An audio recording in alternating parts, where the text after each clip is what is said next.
All right. Hey, everybody. Sorry I am late. Just, of course, right as I'm about to start the stream, had technical difficulties, had to quickly restart the old computer, but glad you could join me. I got a little bit of I don't want to say a special, a little bit of a special. This is yet another someone that Pex was great enough to put together. Um, it is, oh, excuse me, I'm stumbling over myself. Sorry, my computer is still. So Ken, why don't you just introduce yourself while I'm fiddling here with things not All syncing right. correct for a sec. I'm Ken Spencer. I'm a game designer and writer. I've been in the industry for quite a while. Been playing for actually just recently 37 years. Had my game anniversary back in October. And I'm here to talk about Tome of Wondrous Items for 5e from Frog God Games. It's our current Kickstarter. It's a big book chock full of brand new original magic items. That's right. So one thing I wanted to get into, I guess usually what I ask people, I think my syncing's finally catching up good. So I'm hearing that off echo for like a half a second off was really throwing off my ears. Um, how'd you get into tabletop gaming? What's your tabletop gamer story? Well, I grew up as a Navy brat, and we got moved to a new station, and my parents ended up renting a house way out in the country instead of living in Navy housing. And it was a small town of about 300 people, and I didn't get along with the two other kids my age. So I needed something to occupy my time. My father was an avid Avalon Hill board gamer, and I saw this big red shiny box in KB Toys in the back that said Dungeons and Dragons Basic Set, and it had this wonderful artwork of a warrior fighting a dragon, and I'd seen advertisements in the back of Conan the Barbarian comics and said, I'm going to give this thing a try. Opened it up, there were no boards, no little cardboard counters, and I fell in love with the hobby right then and there. Played a Now, lot of small did your dad adventures. happen to have outdoor survival? Yes, we did. Did We you had ever that play too. it prior to D and Oh D? yeah, oh yeah. Played quite a bit of outdoor survival. Liked it. Ended up using the maps for Ogre and GEV years later. Oh, nice. But did you ever use it for D and D? Were you when was it that you made when you found out that outdoor survival was literally referenced by the original rules? Was it way later, or was it something that you discovered Oh, it back in the was day? later. It was later. And at that point, I'd already picked up the Dungeoneer's Survival Guide, the Wilderness Survival Guide, and kind of moved on to there uh, and doing my own outdoor survival. We transferred back to the West Coast after that and lived out at the edge of the desert. So, spent a lot of my youth getting up in the morning and hiking in the desert all day. Well, that sounds pretty awesome. Now, were you someone, I guess, like most of us, did you pretty much just graduate edition to edition as they were putting them out, or did you find yourself sticking with one edition for a long time, or what was your journey up to? And I guess including the 5e. I'm a game bouncer. I started off with BECMI and then moved into Advanced Dungeons and Dragons, and from there into Star Frontiers and Traveler, and then into Second Edition, and then from there just whatever kind of caught my mind. Yeah, Did a fair Traveler's amount on my bucket list. of stuff in the '90s like everybody else did, but you always come back to D&D. That's very true. Yeah, Traveler. I actually went out of my way to get. I don't know if it's first edition or not. Get a box set of Traveler, but it's on my kind of bucket list of games. The games that I haven't played yet. I guess either bucket list slash wall of shame that I haven't gotten to.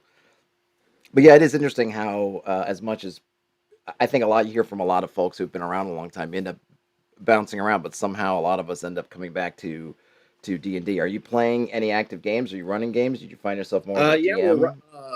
I've got two groups that meet. One group that meets on Discord once a week, and one that is meets in our dining room, and we have a big pitch-in meal, and we play role-playing games and then board games for most of Sunday.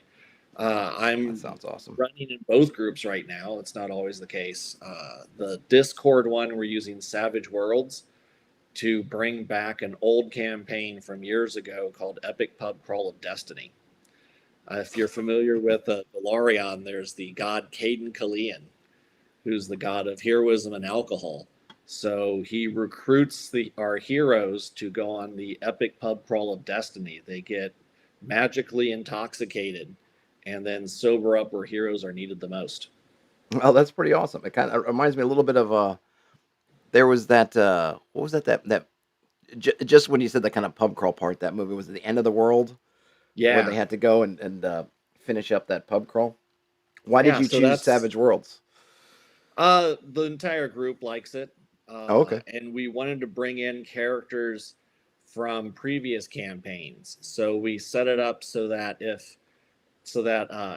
Kalian was arriving at the moment when a hero would die and offers, would you like to come with me and travel the glory road and drink and fight for the rest of eternity? That sounds like a So good deal he's for a. rescuing people at the moment of their. So let us bring in a character from our old Starfinder game, and a character from our old Octun Cthulhu game, and a character from our Sunday game from our King Arthur Pendragon game who had just died the previous week. Oh wow! So it's So really like she a got to multiverse. Uh, exactly, what's exactly. what was that comic book that they made that horrible Sean Connery movie out of? A League Shoot, of because Extraordinary League Gentlemen. of Astoria, it kind of gives me that sort of vibe, as all these different people from these different tales who are coming together to do amazing things or be bad celebrity vehicle film adaptations. Sort of However like that works. that, yeah. We chose Savage Worlds because it's kind of a medium point between all the different systems. And plus, it So has because I'm only familiar a little bit, right? But it has it's kind of one of these generic systems that has right rule sets for all kinds of different right, genres, I right? So mean the core book has rules for building your own race right from the get go.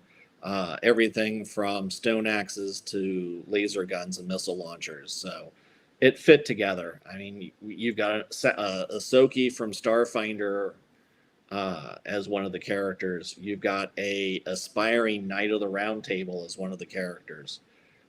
You've got Ricky Redloot, who's the reincarnation of a former that player's old character, Ricky Redshirt. So named because Ricky Redshirt died in every adventure he was ever in. he was the old Star Trek red shirt. He was the old Star Trek Redshirt. Very nice. Yeah, I mean that sounds really cool. I had something I was gonna say. Oh, well, I guess so. One of the things I saw on your little bio info is I guess you were an archaeologist. Um, did you play? Is there a lot of archaeologist types that are gamers? Was there any? A fair amount, a fair Yeah, amount. You have to remember that most professional archaeologists in this country aren't working for a university. You're working for a cultural resource management company, which I didn't know basically that. means bulldozers are coming through because they're putting something in and they discover a ruin. What are you going to do? Well, you bring us out to the middle of nowhere and you live in hotels and tents for months at a time excavating. You got to do something all night, and there's a lot of gaming that goes on. That's awesome. It definitely, I would think, would give a unique perspective on the kind of dungeon delving adventure, since it touches kind of closely to what you're doing during the day. Did you find that adventures gaming with those folks would be somewhat different, either in the approach or just the subject matter? Well, I found that archaeologists tend to gravitate to Call of Cthulhu because they want to be heroic academics saving the world. Even though they most die, they end up screaming, running from the void. Well, I mean, that's just, our day job, but then at night we play Call of Cthulhu. Yeah, fair enough. Call of Cthulhu's. Oh, I was gonna say Pendragon's another one on that wall of shame slash games I haven't played. It just seems so wonderful, but I just haven't gotten to do it. Oh, let's see. Hold on, we got. It's a dedication. We I decided to choose this as our Sunday campaign for the next year and a half and go through the entire Great Pendragon campaign. Wow. I have to say I have Yeah, that book and I have it. That thing is that now talk about tomes. That is a big tome as well. it's a Yeah, the one thing dedication. it seems like there's some daunting elements. And I'm sort of both attracted and just daunted by some of the tracking and paperwork that is involved. Are there good digital tools for doing some of the management? 'Cause I've seen like the post, the battle report, and all that stuff has a Oh, lot I'm of sure paper there involved. are. We don't use any of those. We do it by hand, and we sort of streamline the system. One of the things my players like is gaming with a professional game designer means that I take every system and I take a razor blade to it. Don't like this, want to change that, Oh man. redo this part. I would love to hear Pendragon hacks. Maybe I'll have to have you come back at some point when you have some time Oh and go yeah. over all your Pendragon tips and tricks because I think it could use. I mean, obviously, I would love to just play the full thing, but I think some of the things that maybe give people pause. If some of that could be streamlined a bit, um, probably be really helpful to get kind of new Well, people because I and really think it's an interesting system. it's a campaign that more than others requires a lot of player investment, not just in the bookkeeping and tracking, but the political and social aspects of the game are really player driven, even more so than in other games. You could throw a hook out, but they need to at times come up with their own hook. Um, and my current group has turned out to be very good at that. Uh, Currently, they're working through trying to figure out, do they understand that Lady Kith's twin sons are actually Sir Cyrus's? That that's the Mm. actual father and not Prince Madoc as she assumed. And I guess what they do with that information and how they try to parlay it for their advantages. And I also love the whole generational thing. But I think that one of the core things I always liked from that, at least in my brain, because like I said, I haven't played it, was this concept of really having your sort of good qualities and then your bad qualities, but yet you could sort of try to leverage both of them to do things. And I really like having those choices of I can kind of call upon my bravery or call upon my loyalty, or I could say, you know what, I forget what some of the ones like I am selfish, but I could use my selfishness to kind of propel in this moment. It kind of encouraged you to play with those character traits that in Oh games yeah, like D&D they'll kind of and throw them out at you, but not following really the encourage you passion to use rule, them.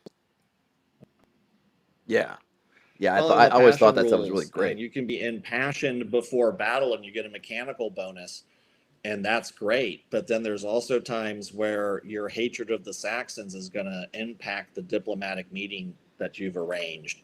And you really want your character to, okay, reasonable, we give a little, you give a little. And then you make your hatred Saxon rolls and you whip out your knife and jab it into the map on the table and say, no, not 1 inch, not Right. 1 foot of soil. Yeah, I really like that stuff a lot, and I've always thought, how could I take that some of that stuff and integrate it into something simpler like BX, which tends to be my kind of chassis, my usually kind of default chassis. Mm-hmm. Like, how can I get some of that into a system like this? Maybe it wouldn't work because you have the kind of rules around sort of Arthurian classic kind of chivalry that might not play out in your It's average kind of it's OSR game, but it's a it's a very dream. genre focused system. It doesn't adapt itself well unless you change what those traits and passions are. Oh yeah, So, absolutely. I mean, that's one of the great things about those focus systems, right? It's not unlike something like D&D or Savage Worlds or something like that. It's not trying to give you, hey, we're going to be everything. We're going to give you this very narrow genre, and that allows us to do a lot of stuff really well in that genre that a more mm-hmm. generalist system, couldn't give you. I noticed you've done a lot of gaming credits. When did you start veering from archaeology to working on actual, tabletop role playing stuff? In about 2000, well, my son was born in 2008. And at that time, I had left field work and had started teaching so I could be home every night and not traveling from dig to dig across the country. And my wife and I discussed it and looked at the finances. And since I made less than her, if one of us was going to stay home with the kid, then should be me. And I said, great, but I need to have an income and I need to be doing something because I'm one of those people who, from the moment I hit kindergarten, was going, okay, what's my goal? What am I driving towards here? What am I going to achieve? And you go through high school, you want to get a scholarship, go to college. You go through college, you want to get out and get a good job. You get a job, you want to get promoted and move up in your career. And since I'm a person who needs that in their life, and gaming is something I enjoyed. I thought, why shouldn't I just go ahead and take a shot for it? And went for it. And Aliftar Games published my first adventure for their BRP Rome system and liked it and asked for a second one. And I really didn't have the heart to tell them that I just ripped off of Caesar's biography. And from there, it grew. I did some work for Chaosium. I did some work for Steve Jackson Games. I kept busy. I changed diapers. I fed a child, put him down for a nap, and then went right back to the laptop and started writing again. And just grew from there. Started at Awesome. Frog God in 2010, I believe, with the Northland Saga, while I was also doing some work for Cubicle 7 with Rocket Age and World War Cthulhu and their set of Do games. you often draw upon your archaeological stuff for inspiration or? Oh, quite often, especially with the Tome of Wondrous Items. I mean, that's a magic item is to me is a pure example of archaeology in D&D because it's about the object. What does it do? Where's it's from? What's its history? And even right down to what's its shape and size. What does it look like? How does it feel? That sort of thing. So I guess let's get into that a bit. How do you, when you're thinking about coming up with a magic item, what is your process? What's kind of where's your thought process go? Do you go from having an idea of a finished product and then backtracking it? Do you have an idea? Does it come from an interesting kind of power and then you work it that way? Do you think of some kind of, pseudo historical context? How do you work through that process when you're coming up with your It depends on things? the role of the magic item. If I'm working on it for an adventure, then it's got to fit in with the adventure and be useful for it. For example, in my adventure for Frog God Games, Rocky Cape, the coral slippers, there are parts of the adventure, and it's for first level characters. There's parts of the adventure that require you to go underwater, and that's a difficult thing for first level characters. So hidden within the adventure is a magic item, a pair of slippers made out of living coral. You put them on, as uncomfortable as they are, and you can breathe underwater. So it gives a way for the characters to get through a difficult part, what could be an impossible part of the adventure, but only if they could find the slippers and make the connection between the two. And when you're fleshing that out, do you also look at the various, I don't know, uh, do you try to, I guess in that sense, is it just simply utilitarian? Okay, they need to go underwater, coral slippers, or do you also think about costs associated with it, the story around it, who might have had them, why Oh, they were where yes. they Oh, were? yes. Cost. To me, a good magic item should have a cost. It should either have a limited number of uses, a side effect, or something you have to do to make it work that could be unpleasant. For the coral slippers, as an example, the unpleasantness is you are putting on these slippers made out of coral. They're sharp, they're jagged. You don't lose any hit points, but you're not going to walk around all day in them. And those little corals are always coming out and licking your feet. Very Uh, creepy. yeah. Now for the Tome of Wondrous Items, because these are magic items that are it's a catalog basically. So a lot of times, what I did was I relied on my background in archaeology and looked at the sort of things that would be found in various tombs in different cultures around the world. There's Egyptian grave goods in there. There's Mycenaean goods in there. Um, there's things where the physical form of it is based on history, and then what you do with it is more magical. So it's kind of blend of mundane and magical. One example would be I made a list here because Ooh. there's hundreds in the book. There are uh, cities in a jar. Oh, cities in a jar. All right, because I saw the There's brain in ships the in a jar jar. too, but there's cities in a jar. So you've got a model of a city with a jar lid over it, kind of like a terrarium. Okay. And the magic is you get transported into the city, Into that city, or is it reflecting a city that's out in the real world? into the Okay. model of the city. Which the people in the model of the city, it's almost like you're in a virtual reality, you know, Mm. they aren't quite sentient, but they're close enough that maybe it doesn't really matter. Um, and you can interact with them, and depending on the type of city in a jar, different things can happen. Now, there's a cursed one, which the city is being affected by some terrible evil, and you can't leave until you've defeated the evil. Uh-huh. So why would one so how does I guess well I got several questions. So first of all, how does one create a city in a jar?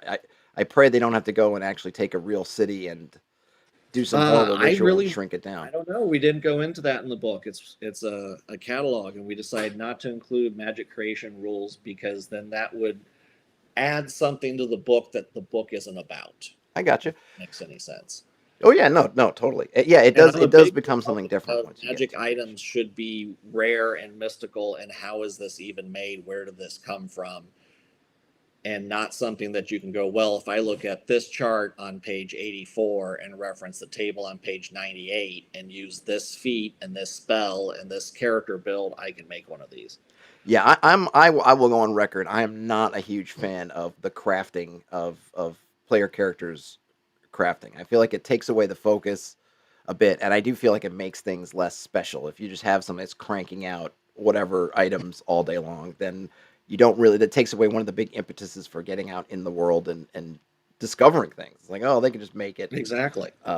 So why bother? Now, back to the city in the jar. What is the purpose of the city there? So why would one want to, other than I suppose the pleasure of going into like a holodeck type situation where you just get to go in and I'm assuming you have some kind of safe word that you can back out, or is that something that are there different ways? Could you get stuck? Could it be a one way trip? Oh, Does anybody get certainly. one way Certainly. tripped? I envisioned its use in the game as very useful for wilderness exploration, or the sort of, we're going to march into this uninhabited area and build a tower. The whole name level aspect of the game is you're far from a city. Well, you're not far from a city. You've got one in your saddlebag. And going in and it can have all the comforts of a city, almost lifelike or lifelike enough. Exactly. How And does it there's a support few things itself? like that. Another thing that I look at often is utilitarian use of a magic item. And some of them are very minor. There's a chum bucket, and what it does is it refills with, cut up chunks of bait fish. Nice, good for those fishing expeditions. Exactly. Exactly. But if magic items are rare in your campaign and the rangers got the chum bucket, the party never goes hungry. I suppose that's true. I suppose that's true. I probably after a while I'd have to say, make a Constitution save or something to say like, all right, I can't eat these fish parts anymore. I need something else. I was gonna say, Exactly. I feel like you could come up with a lot of uses because even if you're not in the ocean, there are a lot of things to be attracted to chum that I could see. I mean, if you're doing kind of a monster hunter campaign and you had somebody that had a never-ending chum bucket, I Oh, mean, yeah. Oh, yeah. or putting it on its side so it just keeps emptying out and sneaking it into like the bad guys stronghold and just letting chum just fill up the basement. um there could be a lot of fun had. I was looking at the preview and uh I guess I don't know if this is up online or whether Peck sent it to me, but the lobster armor, which has an amazing picture going with it, by the way, I thought was really cool.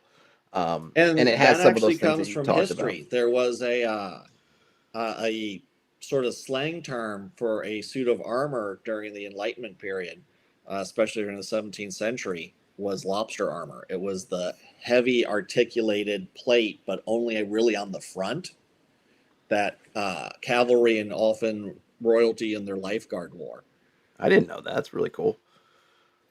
Yeah, and this one though, it really delves into the lobster portion, which is good. I always feel like stuff for water breathing is really interesting, or I should say aquatic adventuring, right? Because it doesn't come up a lot, but when you need to get underwater, having those items is really handy. I think the other one from just that short document that got my attention was the brain jar, and I love the brain jars. Um, have you seen the movie The City of Lost Children? No, no, I haven't. Oh, it's a weird French film. It's by this pair of these guys, Jeunet and Caro. They did Amelie, and they've done Oh, okay. Delicatessen. This one had shoot, what's his name from way back when, Beauty and the Beast, way back in the day. Uh, Hellboy, not the latest Hellboy, but the I don't know why I'm spacing on his name. Anyway, he's in it for some reason. But one of the things they have is this. It's kind of in this, I don't know, dystopian thing. But anyway, there's there was an inventor who had tried to make basically create his own family, but they were all terribly flawed. So he tried to create some sons kind of in his image, but they all have narcolepsy. So there's like eight of them. They all look the same, but they're constantly falling asleep. And then one of them was a brain in like it's not quite a jar, but it's basically in a case. But it always suffers from migraines. And then finally had his other son who was brilliant but kind of aged horribly because he lost the ability to dream. And they're kind of at the machinations sort of happening in the middle. It's really kind of an interesting, weird movie, but there's definitely and it's kind of the brain case has a like a phonographic, the sort of horn bit, and that's where he talks out of the horn, communicating to the other ones. And of course, they have to wheel him in and around of rooms because he can't walk. But he's kind of somewhat of the brains of the outfit, somewhat. But it just made me think of that. Definitely a good one to check out. I think it's on. I don't know. I'm sure it's on some streaming service Well, the brain somewhere jar out is there. one of my favorites, and our first Treasure Tales stretch goal looked at the brain jar. So, So what did you all like about it? I mean, our obviously, I see it stretch has a lot of goals, yeah, all of our abilities in Treasure there. Tales stretch goals. I take a look at one of my favorite items from the book, and it's a PDF. It's one page back and front, and I talk about my inspiration for creating that item, as well as give adventure hooks, possible backgrounds for its use in your campaign, basically a backstory for the item, and then an alternate piece or an added piece. So in the brain jar, there's a few new brain jar attachments Oh, to nice. expand your repertoire of stuff you're flicking on the brain. Get them all. Get them all. Well, Yeah, and get them. what is the old It's thing from actually those one of toy the commercials? yeah. Well, Collect all five, whatever. it's one of the underlying themes on Tome of Wondrous Items is that we introduce Penelopes into the into as a rule system. So Penelope is a set of magic items that if you are carrying or wearing them or bearing them together, it enhances the power of each individual piece. And if you have the entire set, then it unlocks even more powers. Oh yeah, there was that concept came up in I don't know if it's come up in tabletop gaming, but computer role playing games, Diablo Mm-hmm. kind of had that where they would have like going back to your lobster armor, for example, you would find them in pieces. You'd find helm of the lobster knight, then you might find the breastplate of the lobster knight, and each one would have its own abilities, but you might not get, let's say, the full underwater aquatic elements of it until you got the whole set. Right. And so, of course, One you'd be of the furious one killing things trying to examples get all the is pieces. the Penelope of the Elemental Warrior. So there's one for each of the four classic elements. So the Air Warrior has a helm and a shield, a bow, and a sash. So if you have all three pieces, the powers are enhanced. But if you have just one piece, it's still a nice magic item. It's just not everything it can be. And I know there are players out there who will be like, well, I've got the sash and I need to hire a sage at the next city we stop at because I want that bow. Oh yeah, absolutely. So it's very player facing in that way, right? Exactly. Um, either through saging or whatever you want them to know, and you want them to kind of chase after those other pieces. And the other thing, I guess, especially if they're unique items, is who might be holding. How many different people might be going after that full set, right? If you've got, say, the breastplate, you want the sash. Someone else has got the helmet, they also want the sash. Oh, and they love the breastplate too if they could get that off of you. Gives you some nice ways of either side missions or just tension with different different peoples in the world. Have you thrown these into your games? Here and there, when it's been possible. My players have enjoyed it. I usually play test stuff with them sometimes without telling them that it's an experimental thing that I'm working on. Um, And then they see me furiously jotting down notes, and it gets into their head that this is a playtest item. Yeah, that But I've have they? playtested Oh, some go of the ahead. concepts. The otherworldly items. That's a new category of magic items for 5e. They're not from your fantasy world. All right. So what's the story? So there's three types of otherworldly items we offer. The items that came from the comet fall.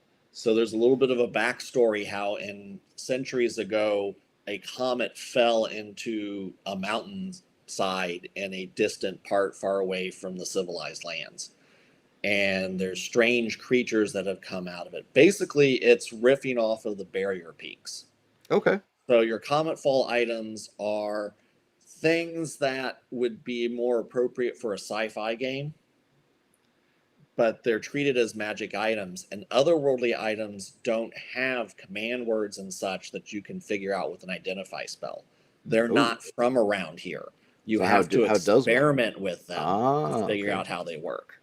Now, do they have like alien languages and or words and sigils Oh and yeah. signs on them? And can you use spells to decipher them? Will like comprehend languages or something similar allow you to at least get that far? Or do you have to really like Strictly how far do you speaking, push the no. otherworldliness?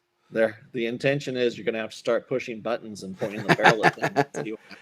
Now I can't But remember with Barrier Peaks. I think a lot of them had like super limited, or not, maybe super limited is not the right word. Like it was either really hard or impossible to recharge them once the charges ran out. mhm. Is that something similar uh, with your old most otherworldly of them items? run off of power discs, which are treated as their own magic item, which have a limited number of charges and are difficult to recharge. Hmm. But I So guess it's another good idea. You can have people chasing those things too, right? exactly. Other ones are items from Strange Worlds. So these are more of your sort of Lovecraftian style items, Ooh. uh, such as the arm bug, which looks like a giant cockroach, but it can attach to your arm, Oh no, sir. feed off of you, and generate energy blasts. Yeah, I'm all for having energy blast, but having a large cockroach on my arm all day feeding off of me, don't think I could take that. Don't think Exact, I yeah, could and take it. that's the trade off. Like the bug armor can do the same thing, but it slowly grows to encase your body in black chitin. Oh, so kind of like a little Duke Leto the second action with the being coming encased in Exactly. sandworms. And Are then there different? there are items from distant worlds, which are items from our world treated as a magical item and described from the perspective of a fantasy medieval person. Okay, so like well, give me an example. So what kind of stuff from our world do you throw in there? You find the talker, and once you figure out how to open it, it's got all these little paintings on it. Nice. And when you touch a little painting, the screen flashes and more paintings show up. So it's got is a there list Siri? of the different paintings you can touch and what happens. Oh, nice. So the more you, so you'd have to play around with it to find out what it is. I have it brought up here. Yes, the purple box with running figure. When you tap this image, it flashes, and then the glass shows a number that increases each time you take a step. That sounds like it'll send paranoid characters just scrambling, like it's like it's Exactly. counting up but not down. Yeah. Oh, Is it that'll be a getting farther blast. from me? Does it have like a GPS capabilities? Could this be the answer to all those folks who want to have GPS in their fantasy games? Is there a It painting would of a have a small planet? compass. It would have a compass. Without the satellites, GPS doesn't Oh, really that's work true. well. That's true. Um, but the compass, it's got a calculator on it. It's got text messaging, which is a fairly complex description. So if your players figure it out and they have two talkers, they can send each other emojis. Oh. In the middle of battle, stop sending me poop emojis. I'm trying to fight this thing. Yeah, that's really fun. How many of those are in the? Is there a tally for how many of, or maybe maybe a better way is what percentage between Oh, these different types of it's items are one there in the book? chapter of otherworldly Oh, items. okay. It's I don't know, 10, 15 pages. Oh, nice. And do they interrelate at all, or are they completely separate? So you have the talker, Um, are other ones in that same kind of vein, or did you just pick, I don't want to say random, but basically things from different elements of our modern day to throw? Different elements from our modern day, things that would work well in a fantasy world, and that wouldn't overpower things. That would be fun, and I'll give players a chance to figure out a way to use the item to gain an advantage or a benefit that's not strictly mechanical, but Mm. that on its own isn't a game breaker. Did you? Are there combat ones in there? Any chainsaws and boomsticks for those wanting to find Well, Ash's car? there is the boom club, which is basically a rifle, Close and the enough. motorcycle called the Iron Horse, Oh, nice. It which seems like a lot of the out ones. it till the Oh, gasoline's gone, and then you're just oh kind of sitting yeah, there looking at it. that's true. That's true. Yeah, yeah. Right. Unless you also found Doc Brown's garbage to gas converter that you could somehow fit on the end of it. Exactly. Though maybe you could use, that's where you could find some cool mergings of the tech and fantasy. If someone had a spell, kind of what, like animate object or something, and cast it on the motorcycle, maybe Oh yeah, you don't need the gasoline. and so that's the sort of thing I want people to figure out at the table to go, hey, this is a great idea. I'll cast this spell on it. Now my motorcycle runs forever. Yeah. Once they learn how to write it. Right, right, absolutely. Did you? Because I noticed a lot of, or it's in the there in the preview doc. There's a good variety of items. I noticed you had, maybe it's just because of the way the PDF was, but then armors and some kind of other stuff. Are there a lot of weapons in the game, or did you want it, or in the Oh game, in the yeah, book? there's a whole chapter of Excuse me. all of your standard magic items. So there's an armor chapter, a weapons Mm, chapter, potions, scrolls, wands, rods, staves, otherworldly items, as well as wondrous items, which is the biggest part because that's sort of a catch-all term. And there's rings, that sort of thing. And some of the wondrous items are the ones I enjoyed the most putting together, such as, and you want to know inspiration? yes, When you have to please. write a book of hundreds of magic items, sometimes your inspiration is a pun. So, an Abba is a type of Middle Eastern robe. Okay. So, of course, one of the Abbas we have is the Abba of the Dancing Queen. I was wondering where the tie-in to the band was going to come from. And hey, there could be a promotional tie-in because I think they're coming out with a new album, or they just came out with Oh, new wow. music for Yeah. some weird reason. ABBA is attempting to come back. My daughter has just discovered them too, and now she's playing way too many ABBA songs encouraged by her mom, which I don't appreciate. Um, when you're judging that kind of, I think some of the things that get the nitty gritty, right? How do you judge whether you want an item to be uncommon, rare, or unique? Are there certain things you look at? Do you just have a feel? What I look at is the ability for misuse. So, as a DM, I look at the rarity of an item and say, well, if it's a common item, then it's something that, low level adventurers might find one of. Is it going to be a game breaker? Can they use this item to wave it around and cut through part of the plot and thus make the DM's job harder? If that's the case, then you may make it a rare item or a very rare item. Um, that's how I approach item rarity, as sort of a power level and misuse level gauge. That's kind of interesting. I never really thought about it like that. Looking at how would this kind of, or how badly, or not how much it could really alter the game landscape as an idea for setting how rare it is. Are there are there any kind of tables as far as distribution of these, inserting them into treasure piles and No, things like that? we've got a separate product that's under development called the Mother of All Treasure Tables that will Hmm. have items from the Tome of Wondrous Items in it. What's your philosophy on how do you like to run your treasure tables as far as what layers and hoards and things have in them? If it's a large horde, I'll do a fair amount of rolling. If it's a dragon's horde, I'll roll the dice and then add in what I think needs to be there.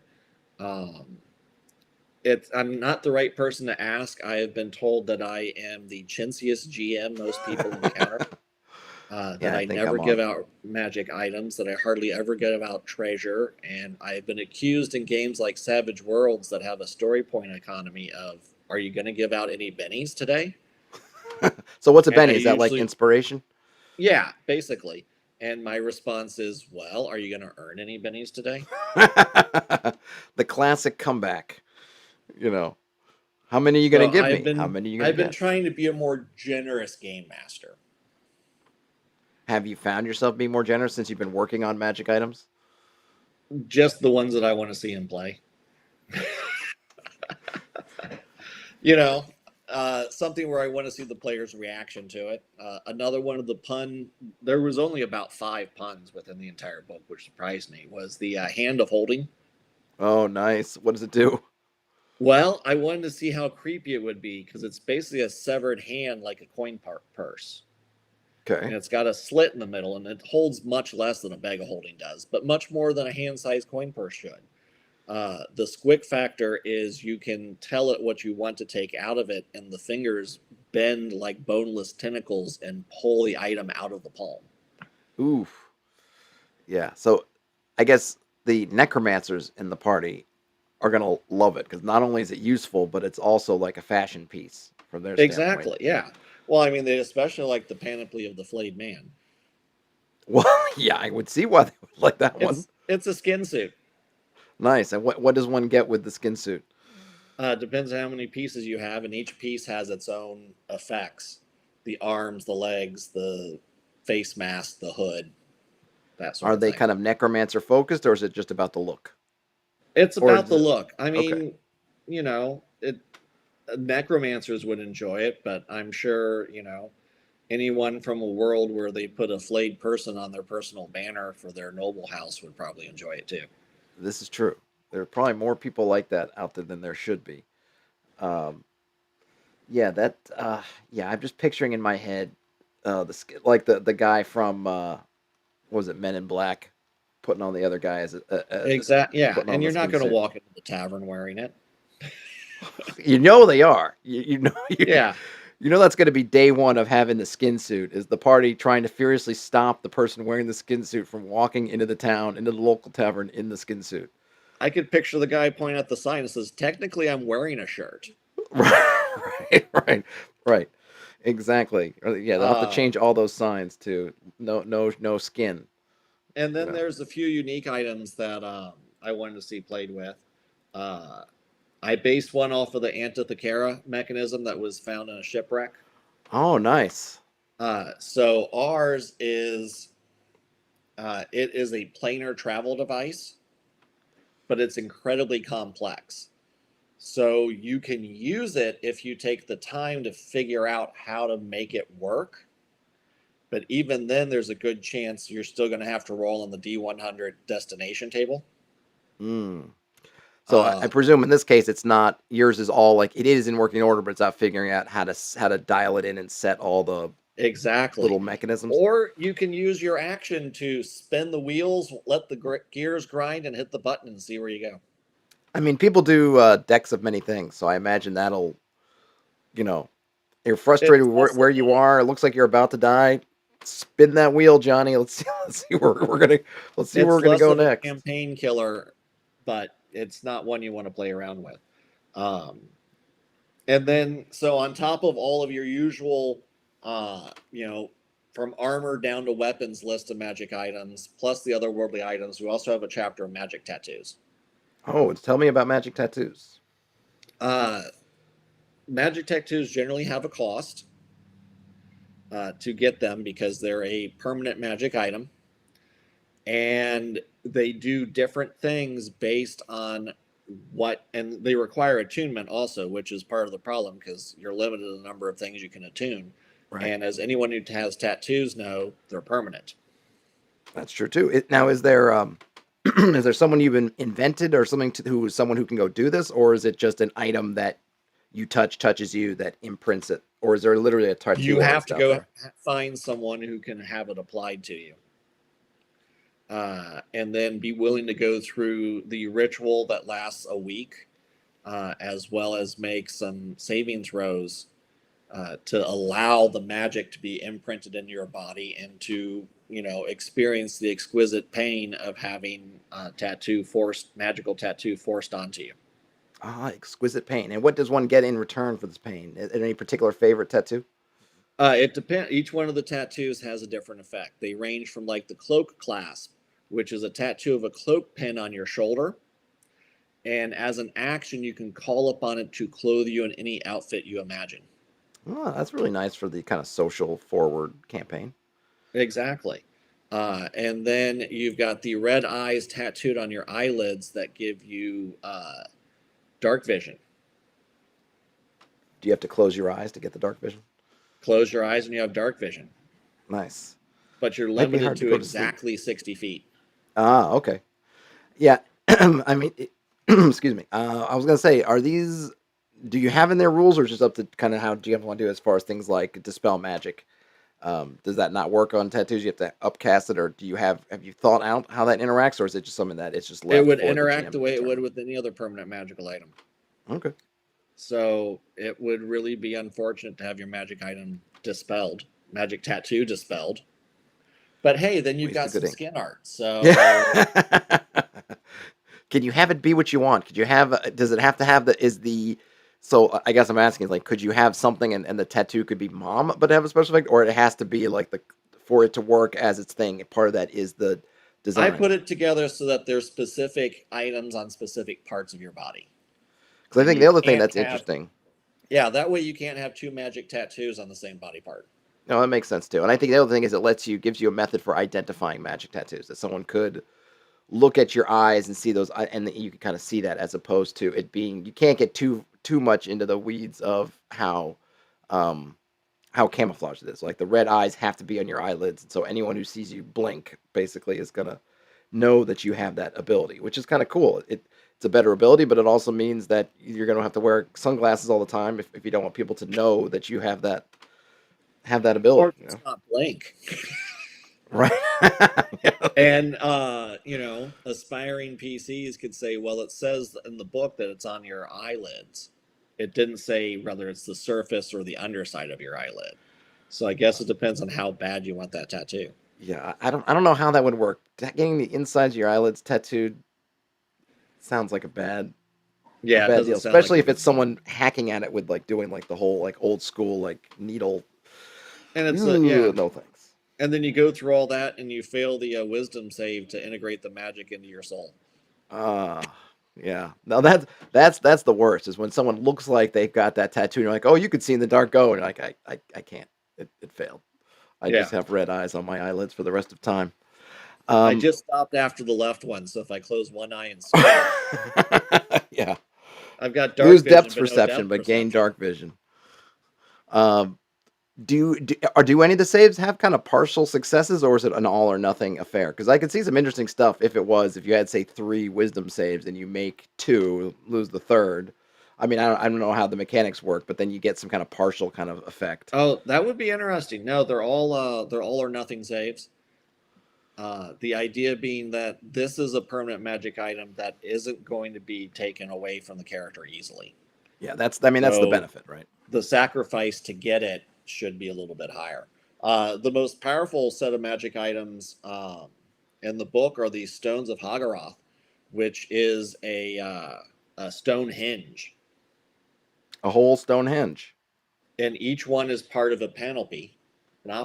So you can have just one of these big giant megaliths, or you could have the whole set. But then, how are you going to move this around? I was gonna say that's a lot And of they floating only discs. work when they've been placed in the ground and have the right celestial alignment. Okay, so the location is not important. So you can cart them halfway around the world, but you're gonna have to get that east, west, north, whatever kind of Yeah, pointing towards the setting sun or whatever the thing is. yeah. I picture the wizard of the party out with a book of celestial tables, the barbarian holding the stone, and the rogue standing there with a protractor. And now, what do you get once you've managed to build this henge or this stone Once you circle? What do you manage get to out of it? build the hinge, your character is calling lightning, summoning giants, calling forth and binding dragons, and otherwise just being completely badass with an amazing amount of power. So I feel like that's a big deal. So that's like a whole campaign to either Exactly. get or prevent it being gotten, kind of thing. Exactly. And it works quite well till someone moves one of the stones. Right. Right. What was it, like European Vacation where they back the car up into the into Exactly. Stonehenge and knock them all down? Yeah, Exactly. yeah. You don't want that. You don't want that to happen. Well, and you don't want to use the dragon stone to call forth the dragon and bind it to your service and have its tail accidentally knock over one of the stones in the ring, and now That would you be know unfortunate. you lose the top tier power of the stones, and the dragon's no longer bound. Yeah, that's a bunch of unfortunate things kind of piled on top of each other. You can't use it anymore, and then the thing that you just bound to is now unbound and probably asking itself why it was summoned here by this puny thing that looks like a delightful morsel to eat. Um, Exactly. yeah, I really like that one, and I got this kind of, I don't know if you ever read Asterix and Oh Obelix, yeah. but him carting around those megalithic stones on their backs all day long from place to place seem like the kind of perfect hirelings to have on hand when you need to move your henge. Well, and there's a few items in there that are like that. They are items that need to go in a location. You can discover it and move it, but it's not the sort of thing you're going to carry around with you on adventures. I feel that there's generally not enough material in 5e for characters who say, well, this is my tower, this is my keep, this is my village, I'm going to stay here, especially for the mid tiers and upper Yeah. tiers. Yeah, I agree. I mean, they haven't really. I mean, Matt Colville at MCDM, I know he came out with a book, but as far as kind of first party Wizards of the Coast stuff, they really have not.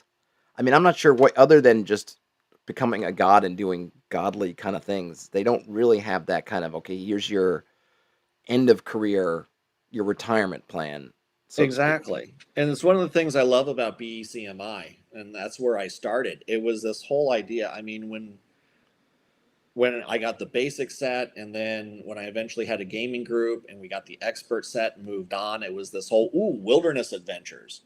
And then when we got the companion set, we're like, let's build a kingdom.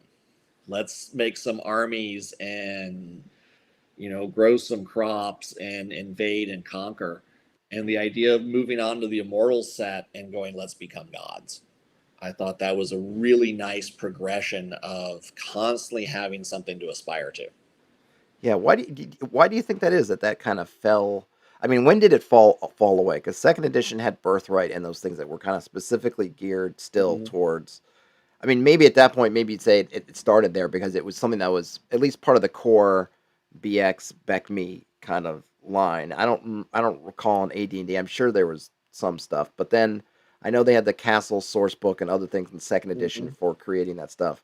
I don't really remember in third edition 3.x It, if there it's That's was. where it started, I think, to fall, and the idea that you're sort of wandering adventurers for life uh, became the norm. For sure, because I don't remember fourth edition having anything at all about, oh hey, you're gonna settle down and run Yeah, castles. I can't recall anything either. But it's interesting because I would have thought with stuff like Games of Thrones that has a lot of that political stuff that they're being sort of more or less fresh in the kind of cultural atmosphere. Think of what kind of like what must be or what I imagine to be the kind of inspirational material. If you think about, I think you and I are close to the same age. You think, okay, Tolkien and Mm-hmm. Conan and Fafhrd and the Grey Mouser and those kind of stories. But now if I think about stuff that millennials or the right before that, and certainly now, I would think that it would be stuff like Game of Thrones, Harry Potter. I think would be a big one. And though Harry Potter, there's not this, doesn't seem to be. I mean, I don't even know. I never read the books. I've only watched the movies, so I don't know when you get to be an Harry older Potter seems magician to what you're me supposed to do. Harry Potter seems to me to be more of the classic tale of the hero, which I think is what's kind of taken over as the standard for fantasy role playing is the tale of the hero. We all want to know about the journey of the Argonauts and Jason getting the fleece and returning home. Nobody cares about the rest of the story, Right. That's which very is true. he dies poor, heartbroken on the beach as the ship rots apart and kills him. Right. Right. Or like, oh, what happens when Agamemnon goes home? It's like, yeah, don't ask about what happens to Agamemnon Like it's all Right, right. We all you want to know. do like the first 18 books of the Odyssey, but we don't want to do the last part. Yeah. There's a reason Odysseus was so slow getting home. I mean, the Game of Thrones one, I guess, maybe it's not as much of an influence because that one is more. It has some of that aspects of the hero's journey, but it delves a lot into the inner workings of these different Mm-hmm. places and them chasing after wanting to be kind of in control of places. But you're definitely right in terms of Harry Potter. It's I don't even know if there's even other than like some of the main characters who are either teachers or work for kind of the Ministry of Magic. I have no idea what is your average magician do? Like I don't even know if there's a concept of like, well, okay, so what if you don't work for the Ministry of Magic like the Weasley's dad and you're not a professor at Hogwarts and you're not like part of an insurgent, fighting force for either the good guys or the bad guys. Like, what do you actually do day Exactly. to They day? seem it. It seems that Hogwarts spits out a whole bunch of wizards every year Right, who right. I mean, do you go from flying broomsticks around and turning people into frogs, and then you graduate and you go out into the workforce like, hey, I've got a degree in magical studies from Hogwarts, and the employer's like, yeah, but we really need a civil engineer. Right, right. Yeah, now now I'm thinking about it, it's very funny, and just kind of to tie it back to magic items. One of the things I found, I don't know if there's more reasoning for it in the books, but the magic items you were saying before about well, how much mischief could this item do as to how kind of around it would be in the world. My God, they give those kids like Hermione Granger has some kind of time traveling thing she has, when she's like 15. It's like who's giving this stuff out? Like, what are you doing? Dumbledore, like really, she may be really smart, but you're giving her literally a time traveling, world breaking item here, so she could go to Oh two yeah. classes at once. Oh, if I was 15 and had a time travel device, I mean, just school wise, every test I'd be like, you know what? I think I'm gonna get an extra hour of studying it. Click. Or Get I'll the just test like, back. Like, wow, I got an 85%. I bet I could do better next time. Click. the old Groundhog's Day effect, just keep going back around and around until Exactly. you get it right. Yeah, I mean, it's just I always just thought that was just kind of fascinating and insane with just the way they would just give out. Oh, sure, Harry. Here's an invisibility cloak. Here are these things. Yeah, this thing's you won't get in any trouble. This no way this could fall into the wrong hands or it could be abused. Yeah, just go for it. But it all seemed to work out in the end. We're coming up on time here. What else you got going on? Anything else in the future that you Well, can I talk mean, about? I'm working on stuff always for Frog God Games. I'm working on, of course, on some of the stretch goals that are upcoming that haven't been revealed yet for Tome of Wondrous Items. And I'm working on actually you mentioned Groundhog. We do holiday themed adventures, and I'm working on the Groundhog Day themed adventure right now. Oh, nice. Is it And based on the movie or just the A groundhog little effect? bit. It's got a time loop in it. That's always The good to see. the current form that it's in is there is the Cask of Ages, which is a magical artifact, which has created a time loop and a bubble around a city, and you have to get into the city, find the cask, and close it. The only thing Mm. protecting you from the time looping is an amulet that's got 24 ticks, and each time you loop, a tick disappears. Oh, all right. So it's a death run sort of dungeon. There are a ton of instant death traps, a ton of puzzles that if you don't get it just right, then the results are going to be horrific. But I'm giving you 24 tries. Yeah, that's an interesting. I mean, that's an interesting take. I feel like you could take that and apply it to a lot of things. Like I imagine a lot of the people who uh, would never want to say play Tomb of Horrors because of all the gotchas would probably think about it differently if they had that kind of mechanic. I mean, I know that wasn't the point of Tomb of Horrors, but just Right. if you just wanted to play it, and then from the designer standpoint or the GM standpoint, you could feel free to have some fun with some gotchas or some kind of unfair in quotes sort of traps because they're going to have multiple shots at it. You aren't taking away their one and only shot, and they're going to have to, I guess, prioritize how they want to address things. Is it one loop for everybody, or would that be per? I guess It's you per wouldn't do it per. person. Oh, per person. Oh, Right. So you don't start the new loop until the entire party is ready to start the new loop. oh, So if you interesting. die, you may be out of play for a little bit until the rest of the party loops. But it loops when you die, it loops when you're knocked unconscious, loops when you go to sleep. loops if you try Mm. and leave the city. Ooh, I wonder how many people are going to burn through a loop or two just trying to get out before they realize that they don't get out. It's almost that kind of Exactly. Russian doll kind of effect. Did you ever see Russian doll? It's one of the ones I've been wanting to watch. I just recently watched Palm Springs. Yep, I've seen that It's the too. fun part of the job. You go, you know what? I'm going to take a long lunch and watch a movie. It'll work. I definitely recommend Russian Doll. It's a different kind of humor than Palm Springs, but it kind of covers an interesting thing. But I really enjoyed it.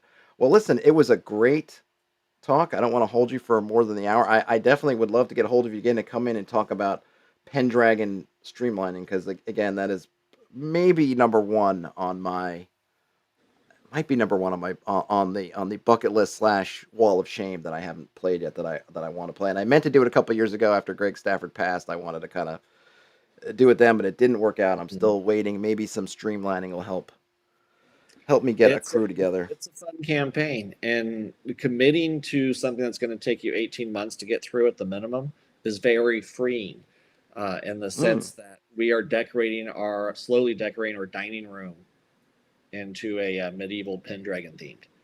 Oh wow, Because it makes normally I wouldn't spend $40 on a fancy tablecloth, but if I'm going to be using it for the next 2 years, that's true.